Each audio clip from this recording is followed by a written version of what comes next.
Lyft slash Uber. Oop. Test mic, test 1, 2, test.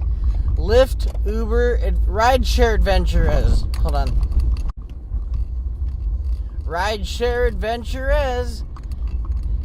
One part's Uber, one part's Lyft. And so this is Rideshare AdventurEZ. Here I am in slow, beautiful San Luis Obispo. One night after the Dat Sick show. My first two rides. Mile, use any lane to turn left onto Higuera Street. Quiet, you. My first two rides were Ubers, and they both went to the Dat Sick show, and we all agreed he was dat sick because he's that sick. It's amazing. So it was cool to talk to people about that. I'm trying to get back into the swing of use any lane to turn left onto trying Higuera to Street. Give more content to my channel. And I am trying to bring back Pizza Guy AdventurEZ, but in the meantime, I need to start feet, use the right 2 lanes reeling to turn you right in onto more Madonna with Road. my Lyft adventures. And it's a little bit more fun when I can have people to talk with and talk to them. It's just a little bit harder because some of my rides are A, really short, or B, just kind of crazy. I had my second round of passengers. These girls were pretty crazy. Like, they asked for an auxiliary cable and they were screaming the lyrics to whatever they were listening to. I think it was Jonas Brothers or something, and they all knew the words, and of course I didn't because I don't really listen to the Jonas Brothers. In a quarter mile, but turn right at French Street. They were walled. They were crazy. They were lit woke, or whatever the kids say. So anyway, I'm on my way to my 4th pickup. The reason I even wanted to talk right now. Southwest on Madonna Road. Shut up! French Street. Shut up! This was gonna be 1,000 feet. Turn right at Shut French up, Street. bitch! Oh, I should just shut her up. My next Lyft, it's a Lyft pickup right now. This will be my 200th Lyft ride right now. And I wish I did get it earlier, meaning like I wish I should have got 200 rides like a month ago. I should be doing this more, but I've been getting distracted with other work. I did quit Jersey Mike's today. I put in my resignation notice. They wanted a resignation. And since I've been there, like, at least 3 people have quit, and I want to know if they sat and milked them for a resignation. I told them that my health didn't really permit it, which isn't a total lie, because I come home from there every day, and, like, the sheer frustration of just not liking working there was killing my head. But I don't even know how much I need to talk about that job on here, because I'm not trying to put them on blast or have something come back and be like, oh, well, you slandered us. But it just wasn't a good fit for me. It was temporary to make money for Christmas.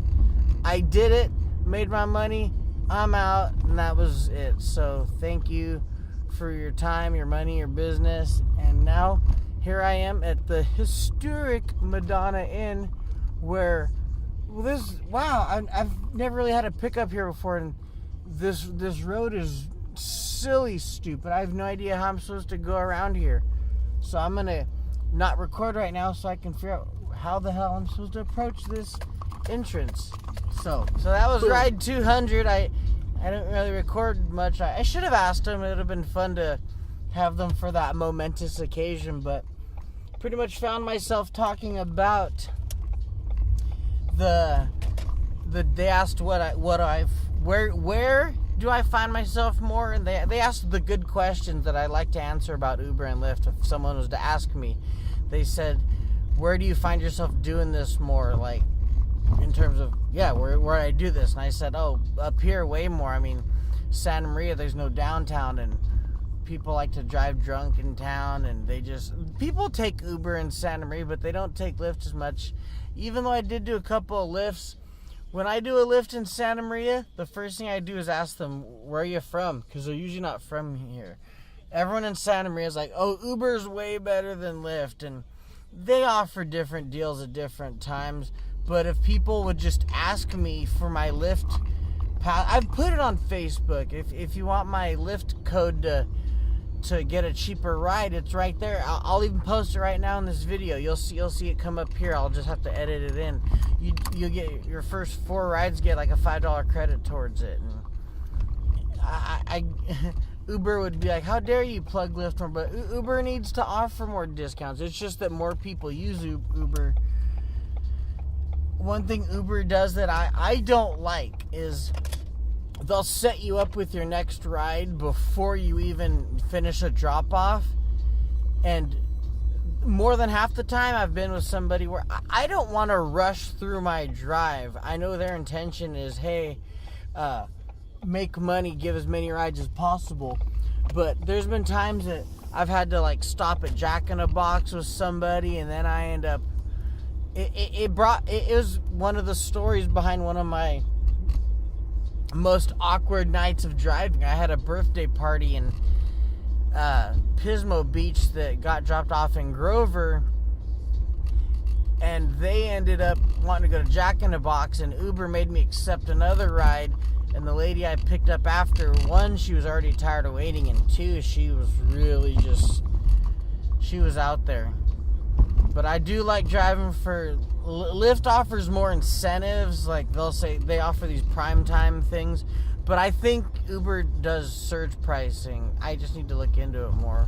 Right now, as is, I've given 1 Lyft and 3 Ubers, so I've made more with Uber right now, and I'm on my way on a second Lyft ride. This will be ride number 201 for me on Lyft, and I don't know how many I've given with Uber, but I'm getting pretty seasoned as a rideshare. But I already drove taxi for like 2.5, 3 years, so I know how to give people rides. Just taxi was really awkward, and I like this way better. Way better. Rideshare adventures. My last duo of people, last is 2 dudes I just dropped off. Had a weird vibe from them. Like, I couldn't tell if they're really smart alecky. Like, not Head towards northeast me on Palm Street toward Morrow necessarily, Street. but it was kind of weird. Like, sometimes you just don't know how to read people, and they were a hard read. Take I the was second like, right on Oso Street. I was like, are you guys being jerks? Or I don't know, it was kind of weird. I wish I could have. I need to just film people more and blur out their faces, but it's funner if they know I'm filming, just to see how they react. But maybe I should just start filming and not tell people they're being filmed and just like tape over this little red button. But I think there's like protocol or laws against it or some shit. But those guys were a really hard read. I couldn't tell if they were. The only thing they seemed genuine about was I got my oldies playlist going, and they're like, that's pretty cool, because I said there's not oldies stations anymore, because the Central Coast, I don't know if it's everywhere in bigger cities. If you're in a bigger city and you're watching this, let me know. Did they get rid of your guys' oldie stations? Did they just expect us to hear them on satellite radio? Because there needs to be oldie stations. We don't need 4 hip-hop stations and 3 pop stations and a bunch of Mexican stations and no metal stations. We need a mix of every station. Radio does what big business does. Instead of being special and sticking out, they're like, ooh, what are they doing? Let's copy their shit and see if we can do their shit better, instead of finding their own voice and their own shit. That's pretty pathetic when you have to copy other people's, and it's radio. It's not like you're even playing you're just playing stuff was dubbed popular at the time. I don't know, I'm rambly with it, but it just gets me like fucking livid that they took away our oldies stations. I liked 104.5. 99.1 used to play at least classic rock. Now there's only 1 station because they're like, let's compete with the old school. Like, fuck you guys for being unoriginal. You unoriginal bastards. And behind me is The Grad, the scene of Dat Sick. Awesome show. I just had a drop off, and it was weird. They were talking about a Migos song that called I don't know what the Migos song is, but they're like, do you think it's a cocaine reference? And I was like, probably. Like, if you think a song's about cocaine, then for sure it is about cocaine. And then they were like, oh, I've never done it. And I'm pretty open, so I started talking to the people. I was like, man, it's kind of overrated, kind of divulging that, yeah, I've fucked around. And I said, well, if you like being the life of the party and you already are, then don't do it, because all it's going to do is shut you up. But if you're a really quiet person, it might totally open you up to talking a lot. And I don't know, like, as they walked away, I think they were kind of weirded out, but I don't care. I was just being straight up. Like, I share my experiences. And so I was telling them straight up, I was like, if you're trying to have a good time, it's not for everybody. It really isn't. Because people want to know what drugs are like. And I've done a lot of enough drugs to be able to tell you all what could and could not be fun. And that's the hard part about doing anything at all for recreation, is most drugs, it seems like once you start, you can't stop. And that's a bad feeling. The feeling of, I want to stop, even just for the night. Like, this was fun, but now I'm totally done. So that's where I come from with, like, you know what? Like, don't even start, because chances are if you're already a person, especially that you're having fun, don't ruin it with drugs. And I'm not telling that story from being an anti. Like, when we had to be a dare role model, they used to say, we want people who have never done drugs to be dare role models. Because what kind of, like, person is that going to be? They're going to tell you to stay off drugs and not having it. Why? I don't know, because it's bad. Like, you know, have some out there ass tweakers, people who had experiences who'd be like, oh man, I fucking fucked some shit up in my life with drugs. Because you got to be able to tell people, like, from experience, people are more likely to listen to you if you have a story, instead of just being full of shit. I remember I when I was a dare role model, I told them, I was like, yeah, I got high, whatever, and I told a bunch of kids that, you know, it really kind of was a waste of my time. And like, all the people I was with, they had never got high, and they looked at me like, oh, I thought we weren't supposed to get high. And I was like, you're not, but if somebody's going to be straight up with these kids, somebody who's experienced things is going to be able to share a story way better than somebody who doesn't know what they're talking about. So I share my experiences. I'm straight up with people. I tell people what's up. So yeah, so if I weirded somebody out by sharing an experience, I'm sorry. But that's what drugs do, is create weird experiences in one form or another. So that's my story, and I sticks to it. Rideshare Adventures. So apparently Ty Dolla Sign did like a 30-minute show, and that sucks to hear, but whatever. I didn't go, and I wouldn't have went.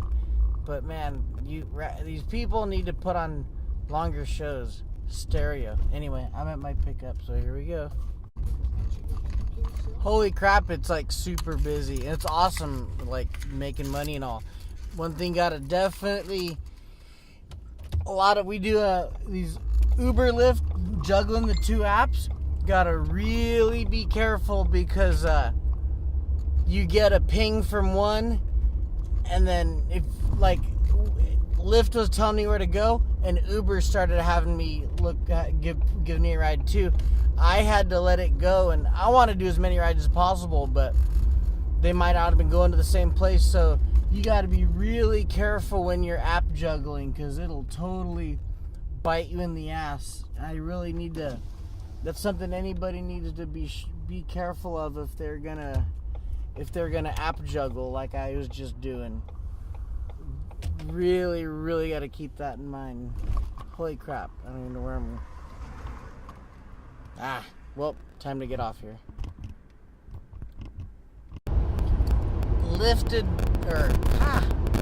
Rideshare AdventurEZ drawing the night to a close. It's not quite 2 yet. There could have been a couple more bar rides I probably could have done, and maybe I should have, but I'm getting pretty tired. Driving does that to you. I don't know how these guys that do this for 8 hours a day do it. And there's a forum of people online who are on Facebook, the Uber Lyft drivers of Central Coast. They have a forum online a discussion panel, all that good stuff, where a couple of the drivers go ahead and share with everybody what they're making per night. And they're doing really good. I just want to know where the hell they're all going. And everybody is lucking out scoring these long-ass rides that are worth like over $100. And I have yet to score any one of those. I don't know if it's just because I'm not out long enough or because I stay in slow. Vlad's mom gets to score all these rides to LA when she's down in Santa Barbara. And LA ride's worth over $200, and I don't get those. Even after gas on my car, I'd still pull in over $150 for one ride, which would be awesome. But I'm drawing the night to a close now. I broke 100, and now that I'm not working, there's so much more stress. I remember how I felt when I was quitting Domino's and I tried to do this just for a living, because the comfort of a paycheck is awesome, but they literally cut me down on hardly any hours at all at Jersey Mike's, where I could make almost what I make in one night. I think if this guy I just had really tips me the way he said he did, that's another thing. People say they're gonna tip you, they're probably not. And he's, I'll tip you $20 and all this and that. He had me run them all over, and I don't know what the hell's going on. I hope he just wasn't drunk babbling. Had a couple of drunk babblers towards there at the end, and that's just part of the turf. It's just something you got to deal with. It's still easier than dealing with the people I had to work with at Jersey Mike's. So thank you guys for tuning in. I've applied for like 20 jobs, so I don't know how much longer this. I'm going to be doing Uber Lyft anyway, but I don't know how long I'm going to try to do it for just income. I have an interview tomorrow with bus driving. I can't stop yawning. This is how it was in Pizza Guy. When I turn the camera on, I start yawning. I haven't yawned like all night. Now I'm starting to yawn now that the camera's on. I need to do some research and figure out what it is that makes me yawn when the camera's on. What if I was a news reporter, ESPN or some shit, and then I ended up yawning on live news? I don't know. Well, anyway, shoot. Thank you guys. Like and share this video. Give people some perspective on drivers. Let people know, we are people too. Fun night, good night, long night. Good 5-hour shift there. Till next time. Oh, fuck. Deuces and trays. Keep it easy, my Pacos. Got a new one tomorrow night as well.